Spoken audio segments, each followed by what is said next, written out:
de agradecer imensamente a presença de vocês nesse primeiro Fórum Empresarial Chico Mendes. Acho que todos aqui já conhecem a trajetória do Instituto, o trabalho que o Instituto desenvolve na área socioambiental. Esse evento deve acontecer a partir deste ano, todos os anos. Ele antecede a programação da certificação do Procert, do Prêmio Chico Mendes, que vai acontecer aqui também, no Salão Nobre do Clube Sírio, amanhã. Esse fórum surgiu da necessidade que nós sentíamos de reunir os vários atores, os parceiros do Instituto Chico Mendes, para discutirmos questões que sejam importantes e que estejam na pauta do dia de todas as empresas, de todos os empresários, e que possam contribuir para uma verdadeira transformação dentro daquilo que a gente tem de concepção de um futuro melhor para todos nós, e que possa também contribuir de maneira efetiva para que as organizações empresariais possam trocar informações, possam discutir problemas e possam apontar soluções.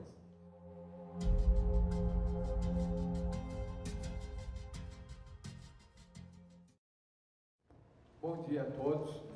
Nós vamos apresentar um ângulo dos resíduos sólidos que não é o convencional. Nós vamos mostrar um ângulo complementar, vamos falar da sensibilidade e convivência, e daí vamos mostrar como que isto entra neste assunto aqui. Eu queria que você me ajudasse para só subir a página, e aí nós vamos apresentando a sequência.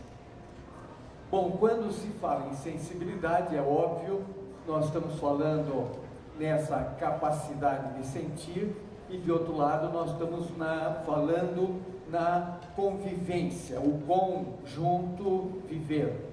É isto que significa a palavra, claro, é o mais óbvio possível. Mas o que nós queremos alcançar é o significado que tem a sensibilidade e o significado que tem a convivência. Nós estamos sempre tendo que ter uma relação com toda a história. Essa história que começou nossa de homens, ou a nossa espécie, há 2,5 milhões de anos atrás, onde começou o Homo sapiens há 180 mil anos atrás, mas onde nós perdemos referenciais, porque só temos a história escrita há 6, 8 mil anos agora. Mas o que é importante é que nós trazemos uma herança.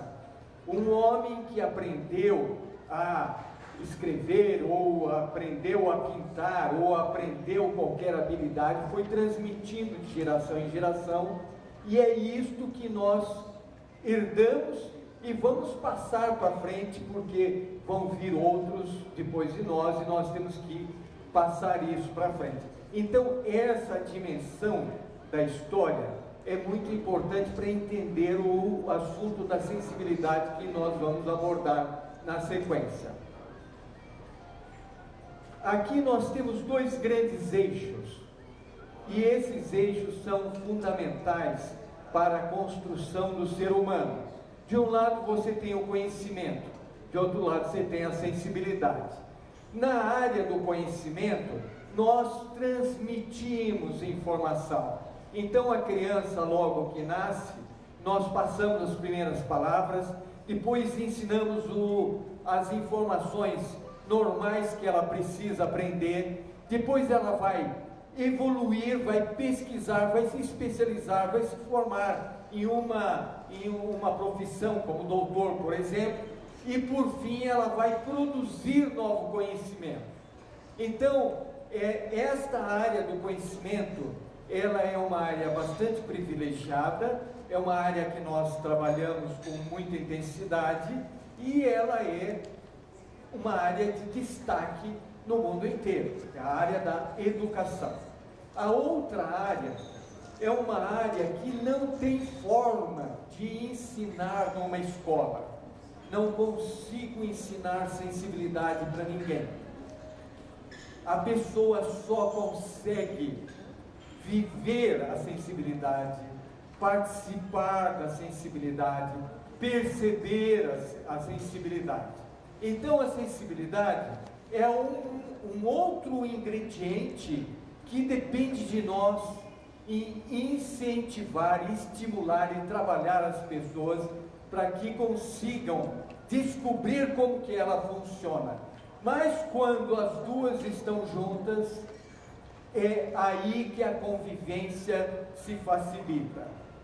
As maiores empresas do mundo, algumas universidades chegam ao luxo de ter uma escultura no seu pátio de 5 milhões de dólares. E aquilo não é simplesmente para estar lá 5 milhões de dólares jogado num pátio. É para estimular, para trabalhar, para melhorar a capacidade do conhecimento. Então, nós sentimos pelos olhos. Os olhos são uma parte fundamental e eu aqui simplesmente estou brincando. Feche os olhos e comece a ver. Feche os ouvidos e comece a ouvir. Feche a boca e comece a falar. E assim em diante. Feche os preconceitos e comece a viver. Quer dizer, a sensibilidade é onde a gente pode sentir, eu posso tocar, eu posso ver, eu posso ouvir, eu posso falar. É uma parte.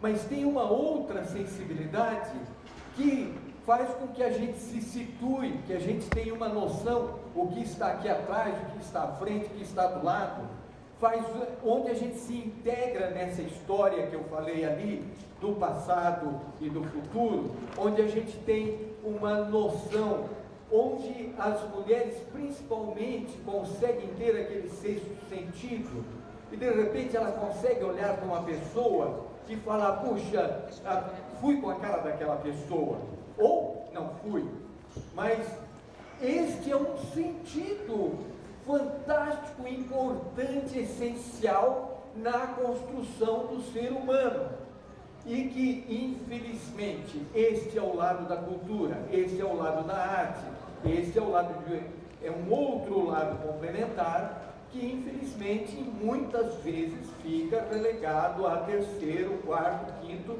ou último plano. Então é uma coisa que não poderia estar onde está, porque ela é parte integrante da formação do ser humano. Continuando, eu queria mostrar agora uma sequência de imagens, pode ir virando, que expressam a sensibilidade. Então, cada uma pode dizer a cada uma imagem, ou pode acessar coisas que a pessoa vive, né?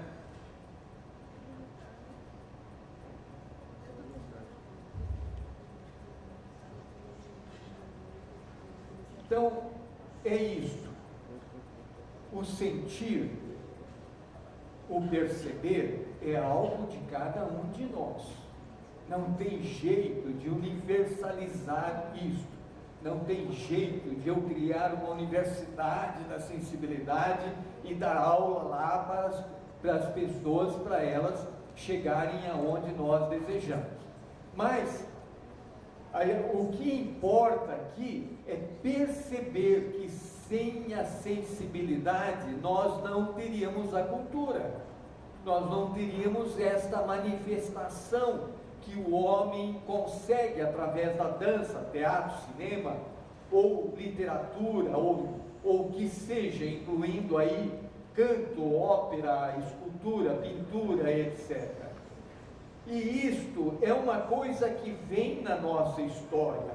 O pré-histórico, quando chegou lá na caverna e fez a pintura que ele fez, o Rubenstre lá, ele manifestou uma maneira como ele via, como ele sentia, como aquilo agregava e como aquilo podia contemplativamente ser visto pelas outras pessoas.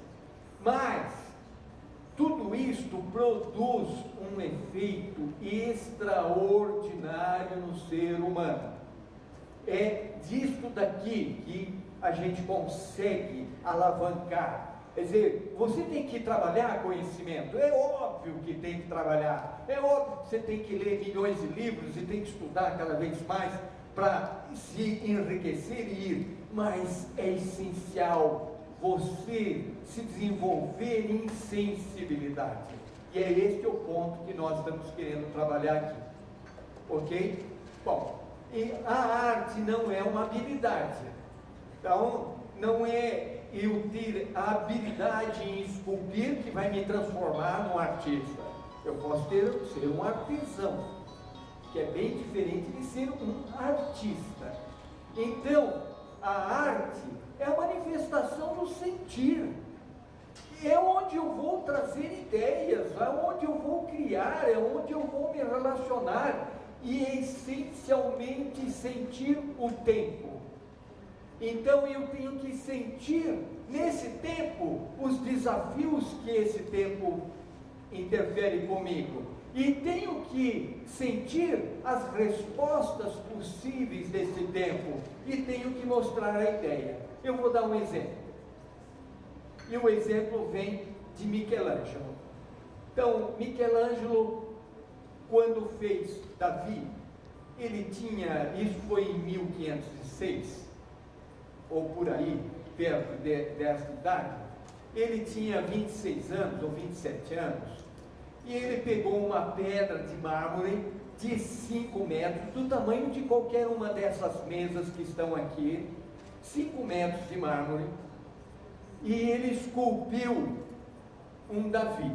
Mas, o que é importante compreender? Que Davi, até Michelangelo, era um personagem de 1,5 metros. Ele não era o Golias, ele não era o gigante, ele era o pequenininho. Então você começa a sentir como que a sensibilidade levou ao Michelangelo produzir um Davi de 5 metros. A outra coisa é como que ele fez daquela pedra um cara tão perfeito, tão harmônico, tão fantástico, que você vê em 5 metros um personagem sem errar as desproporções. Poderia ter feito um braço assim ou outro assado, mas ele fez tudo dentro da maneira como ele entendeu. E ele era um cientista, ele era um teórico, não era nada disso. Ele era um artista que sentia o seu tempo, que sentia a história, que sentia a resposta, que sentia o desafio, e daí ele criou uma obra de arte. Então, a obra de arte é a manifestação da sensibilidade. E isso é muito difícil, porque de repente veio Duchamp, colocou um urinol lá no centro do museu e criou uma celeuma, se aquilo era obra de arte. Manifestou o sentimento, é obra de arte. Pensou, ele produziu uma resposta, é obra de arte. Ele produziu algo para um desafio que as pessoas tinham. E o desafio é o que é obra de arte. Então é isso, não é a habilidade, é essa manifestação. E agora, nós vamos mostrar uma sequência de imagens, e estas imagens começam então a ter interferência com o tema resíduos sólidos. Então o que nós vamos mostrar? Nós vamos mostrar obras construídas a partir do ferro, do alumínio, do bronze, do cobre, do latão, da madeira, da pedra, restos de construção, tudo jogado e daí reciclado. Tá? E depois nós falamos sobre isso. Então agora vamos ver essas obras. Você dita o ritmo de passar.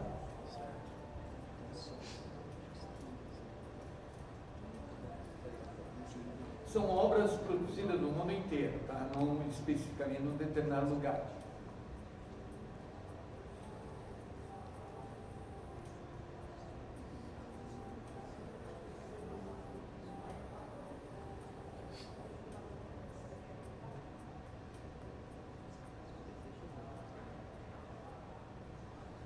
Então, algumas mexem com pintura, outras reciclam os materiais,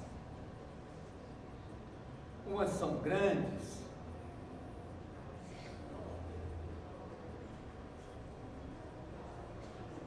madeira,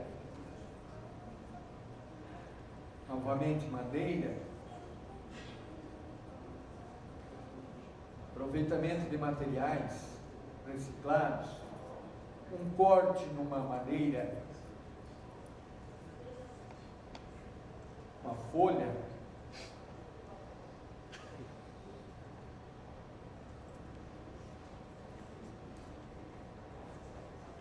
para só nesta daqui, vocês não sei se são capazes de imaginar, esta obra tem mais ou menos 20 metros de altura, gigantesca, está feita no Reino Unido, é uma obra fantástica de materiais, de pedacinhos em pedacinhos ele compôs a obra.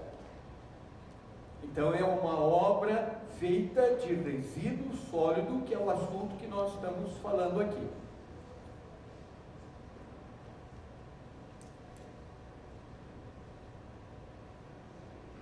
Cadeiras,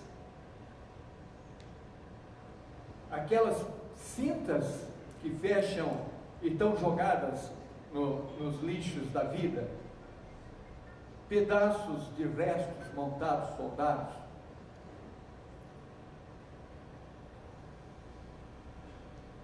telas jogadas,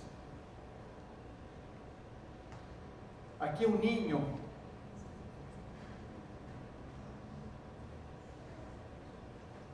e eu queria que parasse aqui.